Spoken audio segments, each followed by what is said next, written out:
আসসালামু আলাইকুম রহমতুল্লাহি বরকাত। তো হচ্ছে গাবিকে ফিট টিট খাওয়ান, ফিট খাওয়ান।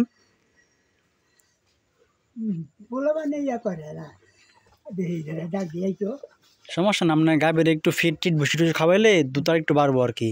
তো একটু বাচ্চার যত্ন করতে হইব। বাচ্চার তো মনে করেন যদি এই কম বয়সে কষ্ট করে তাহলে আপনার বাচ্চার স্বাস্থ্য ঠিক থাকে না।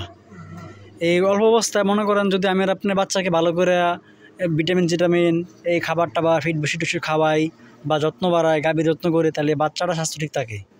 এটা হচ্ছে বিষয়।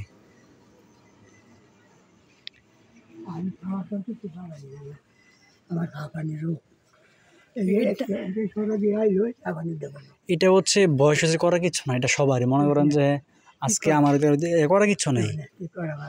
এ করেন হাঁপানি তো আপনার হচ্ছে সরকারিভাবে ওষুধ দেয় তো হসপিটালতে, বিভিন্ন ক্লিনিকে দেয় বা আপনার যে কাবাসা পানি হসপিটাল যাবেন তাহলে দিব। উপজেলা স্বাস্থ্য কমপ্লেক্সে গেলে আপনার ডাক্তার আছে, ডাক্তার দ্বারা দেখে আপনাকে হচ্ছে ওষুধ দিয়ে দিব আর কি।